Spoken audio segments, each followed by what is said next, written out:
जो भी आपने देखा, ये जिम्स के अंदर नॉर्मली आजकल देखने को मिलता है। मतलब कि वर्कआउट करते टाइम कभी कभी कुछ लोगों को ब्लैकआउट हो जाता है, कुछ लोगों को चक्कर आने शुरू हो जाते हैं, कभी कभी कुछ लोग बेहोश तक हो जाते हैं। मतलब वर्कआउट करते टाइम जो वीकनेस फील होना, एनर्जी लो फील करना, इस तरीके के केसेस आजकल बहुत ज़्यादा देखने को मिलते हैं। तो आज मैं इस वीडियो में यही सारी बातें डिस्कस करूँगा, यही सारी बातें हम इस बारे में बात करेंगे कि हमें जिम में जाने से पहले वर्कआउट करते टाइम किन बातों का ध्यान रखना चाहिए।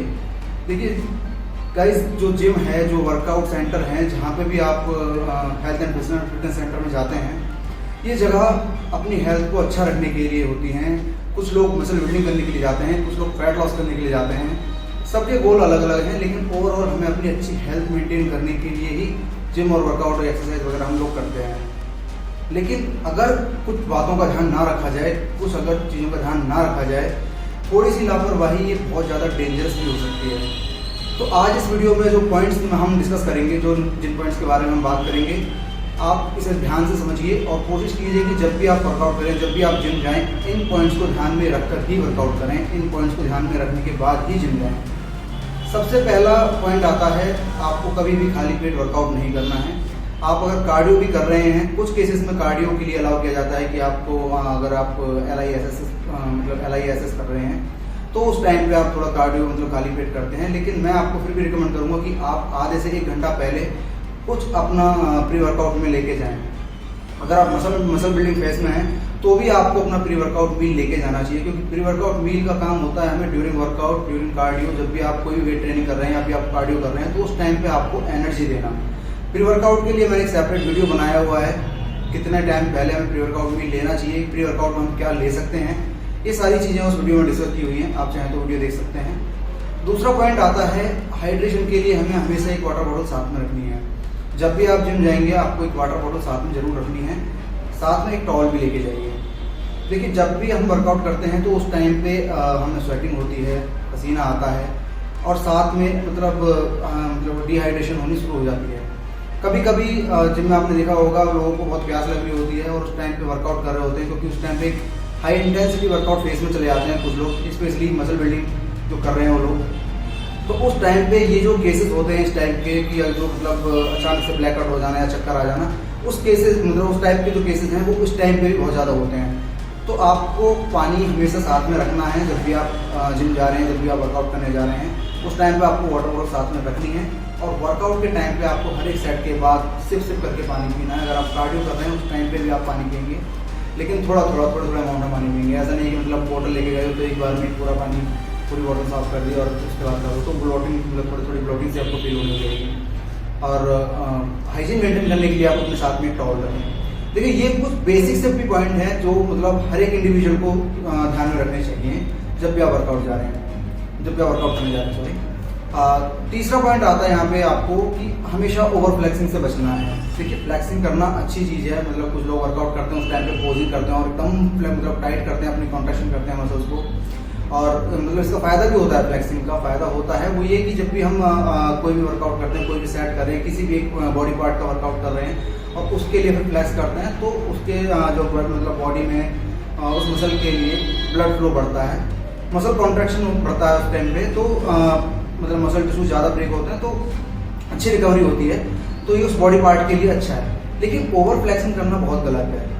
कुछ लोग टीनेजर्स स्पेशली मैंने देखे हैं कि मतलब हर एक सेट के बाद एक सेट की मतलब एक किसी बॉडी पार्ट को मान लीजिए कर रहे हैं तो एक सेट के बाद फिर से एक बार फ्लेक्स करते हैं, फिर उसके बाद दूसरा सेट किया है उसके बाद फिर फ्लेक्स कर रहे हैं। देखिए, इससे क्या होता है कि जब भी हम बॉडी फ्लेक्स कर रहे हैं, जब भी हम पोजिंग कर रहे होते हैं तो उस टाइम में बहुत पावर लग रही होती है।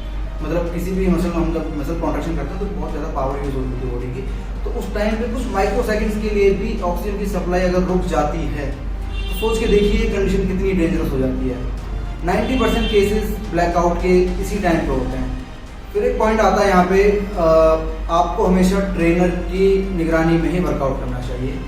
अगर ट्रेनर आपके जिम में अवेलेबल नहीं है तो आप अपने साथ में एक ऐसा पार्टनर रखें जो आपको वर्कआउट में हेल्प करे। देखिए, वर्कआउट करते टाइम एक पार्टनर का होना बहुत ज़रूरी है, क्योंकि अगर आप वेट ट्रेनिंग कर रहे हैं तो उस टाइम पे कभी कभी वेट लिफ्ट करते टाइम पे आपको सपोर्ट की भी जरूरत पड़ती है, आपको हेल्प की जरूरत पड़ती है। तो पार्टनर आपको उस चीज़ में भी हेल्प करते हैं, आपको इंजरी से भी बचाने में भी हेल्प करते हैं। तो कई बार ऐसा होता है कि हम अपनी कैपेसिटी से ज़्यादा वेट उठा लेते हैं और अपनी जिम के अंदर अपनी लिमिट्स को पुश करके ही आप मसल बिल्डिंग कर पाएंगे, अगर आप मसल बिल्डिंग फेस में है तो उस टाइम पे आपको हैवी लिफ्ट करना ही पड़ता है। और कभी कभी एनर्जी इतनी तो कम नहीं, इतनी बॉडी में एनर्जी नहीं होती है कि हम उस वेट को पूरी तरह से पुल और पुश कर पाएँ, तो उस टाइम पे हमें सपोर्ट की जरूरत पड़ती है। तो वो उस कंडीशन में आपको आपके जिम ट्रेनर या फिर आपका पार्टनर हेल्प कर सकते हैं। तो कुछ लोग मैंने ऐसा भी देखा है कि मतलब यूट्यूब से या फिर कहीं पे देखा बराबर में कोई बंदा कुछ अलग टाइप की एक्सरसाइज कर रहा है तो उसको देखा गया कि आपने एक्सरसाइज कर दी। क्योंकि एक पॉइंट इसमें ये भी आता है कि हमेशा आपको एगो लिफ्टिंग से बचना है। आपकी बॉडी कैपेसिटी अलग है, उसकी बॉडी कैपेसिटी अलग है। वो अगर 150 किलो से वेट मार रहा है तो आप अगर 50 किलो की आपकी कैपेसिटी तो आप 50 से ही लगाइए। आप ऐसा नहीं है कि उसकी 150 के देख के आपने 70 या 80 उठाना शुरू कर दिया। तो इस चीज़ से आपको इंजरी के भी चांसेस हैं और इस टाइप के केसेस भी हो सकते हैं, क्योंकि जिम पूरी तरीके से आपको देखो कहाँ पे कहीं पे वेट है, कहीं पे रॉड पड़ी हुई है, कहीं पे मशीन लगी हुई है। ये जितनी अच्छी जगह है उतनी डेंजरस भी है। अगर थोड़ी सी भी लापरवाही अगर यहाँ हो जाए तो बड़े बड़े केसेस हो जाते हैं, बड़े बड़े एक्सीडेंट हो जाते हैं, बहुत ज़्यादा इंजरी हो जाती है, लोगों की जान पे बन जाती है। आपने आए दिन हो सकता है रील्स में, वीडियोस में देखे भी होंगे इस टाइप के केस।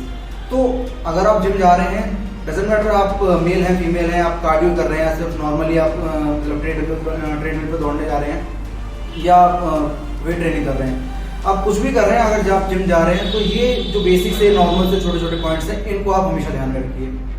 फिर एक आता है आपको यहाँ पे, अगर आप किसी भी जिम में जा रहे हैं तो आप वेंटिलेशन का थोड़ा ध्यान रखिए कि आपके जिम में वेंटिलेशन है या नहीं है, क्योंकि आजकल जिम के अंदर सभी के अंदर नॉर्मली AC मिलते हैं। तो वेंटिलेशन का उतना अगर जिम ओनर ने ध्यान नहीं रखा है तो आपकी जिम्मेदारी बन जाती है कि आप जिम में देखें कि वहाँ पे वेंटिलेशन प्रॉपर है या नहीं है। क्योंकि कभी कभी अब जब जिम के अंदर क्राउड ज़्यादा बढ़ जाता है तो वहाँ पे ह्यूमिडिटी भी बढ़ जाती है और उस टाइम पे कुछ लोगों को सांस लेने में भी प्रॉब्लम हो जाती है। तो आप कोशिश कीजिए कि जब आपका जो जिम जाने का जो टाइम है तो आप ऐसा टाइम स्लॉट चूज करें कि जहाँ पे मतलब उस टाइम स्लॉट में क्राउड कम हो या लोग कम हो, जब आप अपना वर्कआउट अच्छे से कर भी सकें। तो आप कोशिश कीजिए कि आप कोई ऐसा टाइम स्लॉट चूज कीजिए कि जिस टाइम पे जिम के अंदर क्राउड कम हो, भीड़ कम हो और आप अच्छे से अपना वर्कआउट कर सकें। फिर एक पॉइंट आता है कि आप जब भी वर्कआउट करें, अगर आप ट्रेडमिल पे दौड़ रहे हैं या फिर आप वेट ट्रेनिंग कर रहे हैं, तो उस टाइम पे कोशिश कीजिए कि आप शूज़ पहनने के बाद ही वर्कआउट करें, आप शूज़ पहन के ही वर्कआउट करें। अब कुछ जिम्स के अंदर ऐसा मैंने मतलब देखा है कि वो मतलब जिम ओनर जिम के अंदर या फिर जिम ट्रेनर्स जो भी हैं वो अपने जिम के अंदर शूज़ पहनना अलाउ नहीं करते हैं। देखिए, मैं इस चीज़ पर अभी मैं कोई कमेंट नहीं करना चाहूँगा, बट शूज़ पहन के एक्सरसाइज करने का एक बेनिफिट ये भी होता है कि अगर बराबर में आपके कोई अपना वेट लगा रहा है और उसने अपना डंबल रख दिया है, बाई चांस अगर वो पैर पे गिर जाए तो शूज़ उससे बचाने में हेल्प करते हैं। अगर किसी ने प्लेट रखी है बराबर में और आप वहाँ बैठे हैं, आप वर्कआउट कर रहे हैं, अगर वो पैर पे गिर जाए तो ये शूज़ उस टाइम पे हमारी हेल्प करते हैं। तो ये कुछ पॉइंट्स थे जो मुझे लगता था कि मुझे आपके साथ में शेयर करने चाहिए। आई होप ये वीडियो आपको इन्फॉर्मेटिव लगी होगी। इन पॉइंट्स को ध्यान में रखिए, अच्छे से वर्कआउट कीजिए, स्वस्थ रहिए, मस्त रहिए, चैनल को सब्सक्राइब कीजिए। Thank you.